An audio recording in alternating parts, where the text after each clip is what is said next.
Bon, on va commencer avec une question qui est toute simple. C'est pourquoi vous voulez devenir française? Je veux devenir française pour, au fait, compléter mon intégrité ici. Voilà, parce que ça fait, je sais pas, ça fait bientôt 11 ans que je suis là. Donc, je me dis, voilà, si j'ai la nationalité, ça va me compléter mon intégrité ici et adhérer aux valeurs de la France. N'hésitez pas à rajouter que vous aimez la France, que vous avez été éduqué à la française, voilà. Vous aimez la culture de la France, d'accord? D'accord. Oui, Tout ça, n'hésitez pas à l'ajouter à votre argumentaire oral, ok? d'accord. Ok. Vous pouvez me définir la liberté. Alors, la liberté, on a la liberté de s'exprimer, Non, la définition de la la liberté liberté. de circuler. La définition de la liberté. Ah, mais la liberté, c'est quand on a le droit d'agir Ne me parlez pas de ça. sans nuire à autrui. Voilà, Ah, d'accord, c'est le pouvoir de faire tout ce que l'on veut sans nuire à autrui.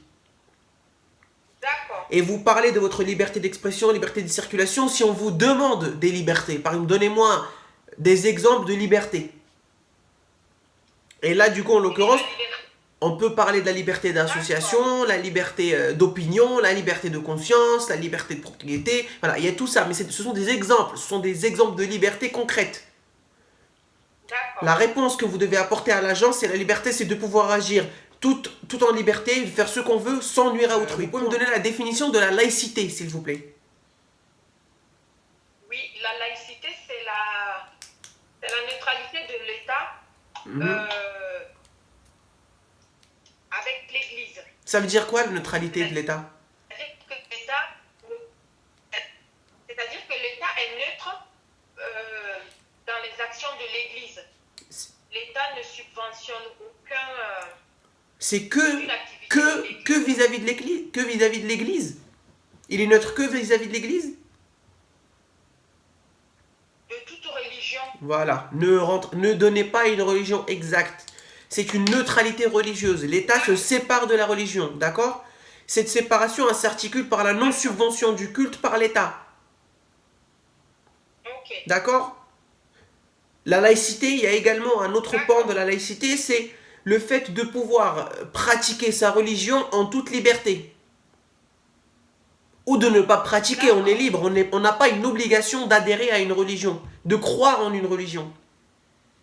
Ok? D'accord. Ok. C'est quoi la devise de la France? La devise, c'est liberté, égalité et fraternité. Et laquelle de ces trois grandes notions vous appréciez le plus? Moi, j'apprécie la fraternité. Pourquoi la fraternité? La, la fraternité parce que on est tous égaux, on peut aider, s'entraider. Et je prends mon exemple, quand moi je suis venue ici, à mon travail, je suis la seule de couleur, j'ai été intégrée de suite et j'ai vu cette notion de fraternité. Et ça m'a beaucoup touchée. En plus, quand j'ai commencé, j'étais en stage. Et donc, même mon patron, il m'avait appelé. Et j'ai senti cette, euh, cette fraternité d'eux Ok. envers moi et je sais les rendre aussi. Eh ben, très Voilà, bien, de super. partager un peu de ma culture avec eux. Et voilà. D'accord. Et quelle valeur de votre culture, justement, vous conservez ici en France et vous liez à une valeur française? La fraternité, genre, ça. Et C'est-à-dire, chez moi, on est fraternel déjà. Il y a beaucoup de solidarité. Je me suis retrouvée dans ça ici. Je l'ai retrouvée ici de suite. c'est-à-dire que vous Donc avez c'est pour ça conservé que la fraternité je me de chez conserve. vous ici Mm. et vous la mettez en œuvre tous Oui, les et jours. ici, D'accord. Est-ce que vous pouvez me citer les présidents de la Ve République? Tous les présidents de la Ve République. Tout? D'accord. Ben, je vais essayer. Je vais commencer par l'actuel, Emmanuel Macron. Ouais. Je vais dire Charles de Gaulle, Mhm. Georges Pompidou, Ouais. Valéry Giscard d'Estaing, Ouais. Nicolas Sarkozy, Ouais. François Hollande Ouais. et François Hollande. Un autre François. François Mitterrand. Et François Mitterrand. Et un autre. Et un dernier. François Mitterrand. Et le dernier. Et Jacques Chirac. Exactement. Est-ce que vous pouvez me dire quel président a démissionné?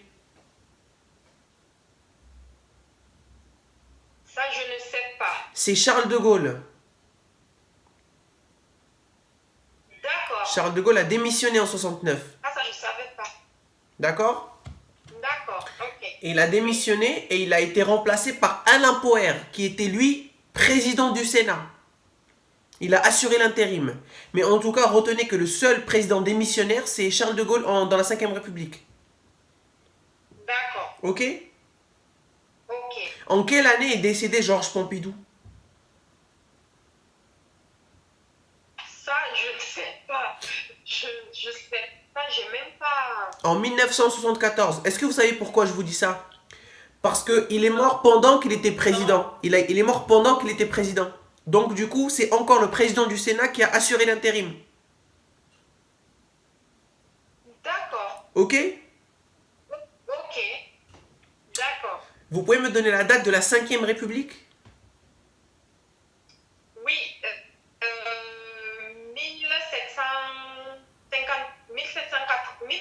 1789. Je me fais peur. La Ve République. La Ve République. La cinquième. Non, non, je sais. La Ve République, c'est très simple. 1958. 1958. Et de quelle année date la constitution de la Ve République? En 1700. Non! 1000. On vient de parler de la Ve République là. Oui.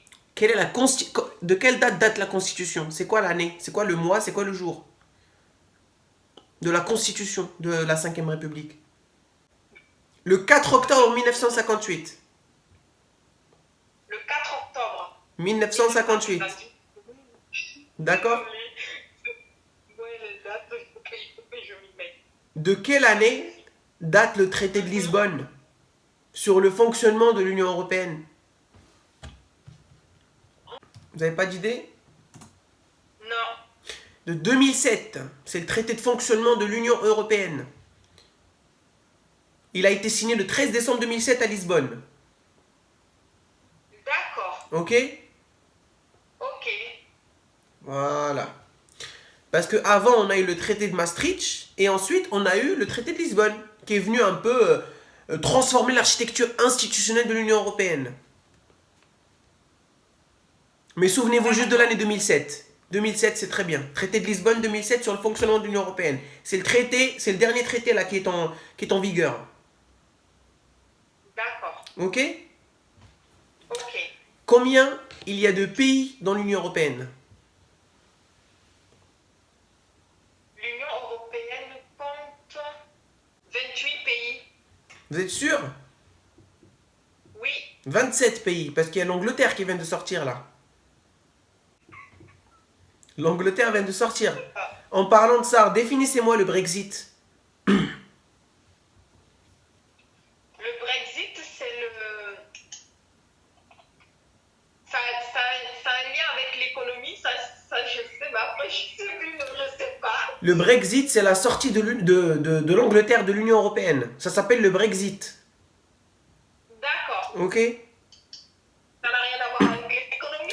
Si, c'est en quelque sorte avec l'économie parce qu'elle est sortie par rapport à l'euro, etc. Mais la définition du Brexit, c'est la sortie de l'Angleterre de l'Union européenne. Ok? D'accord. Citez-moi 10 pays de l'Union européenne. J'ai pas compris. Citez-moi 10 pays de l'Union européenne.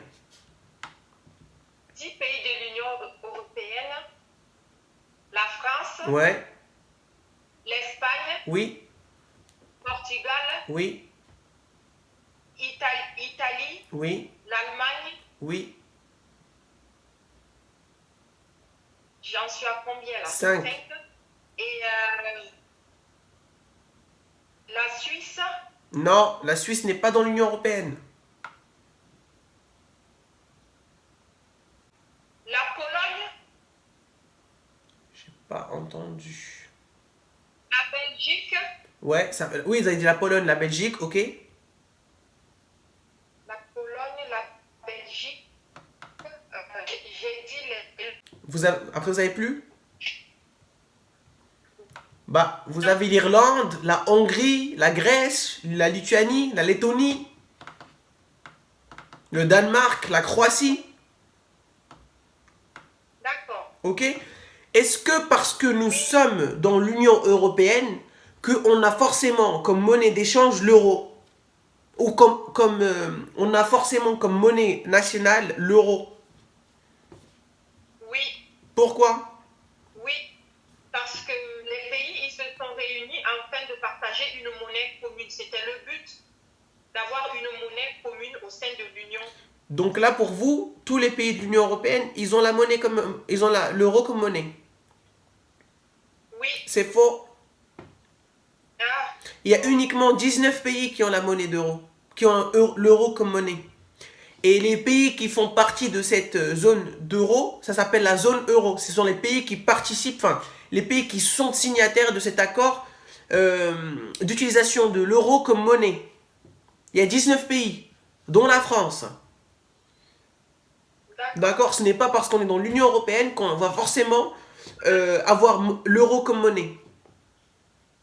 d'accord. Et est-ce que parce qu'on est européen en parlant du continent qu'on fait forcément partie de l'Union européenne? Oui, Non, l'Europe c'est un continent. L'Union européenne c'est un accord entre plusieurs États. Donc là c'est pour ça qu'on n'a que 28. Dans l'Europe on a beaucoup plus de pays, pas que 28. Mais uniquement 28 font partie de l'accord. D'accord? d'accord. Voilà, donc ça c'est Oui. des questions très techniques qu'il faudra maîtriser absolument. Oui, d'accord. Quel est le régime qu'on a en France là? Le régime politique. Nous sommes en démocratie. D'accord? Nous sommes en démocratie. En République démocratique, d'accord? Et qu'est-ce que ça signifie la démocratie? Par quoi s'articule cette démocratie? La démocratie, c'est le pouvoir du peuple à travers le suffrage universel. Direct. Le suffrage universel direct. Et quel est l'opposé du suffrage universel direct? Le suffrage universel indirect. Qui est élu au suffrage universel indirect? Les sénateurs. Ok. Et dis-moi, qui est élu au suffrage universel direct? Les députés. Ouais. Les députés, les maires, le président. C'est tout. Les conseillers régionaux. Députés, les conseillers régionaux, Les conseillers départementaux. départementaux. Et les députés européens. Il y en a 6. D'accord. Ok? À retenir absolument. Oui. Quelle est la langue officielle ici? La langue officielle, c'est le français. Le pouvoir du peuple, par le peuple et pour le peuple. Où est-ce que je retrouve cette phrase?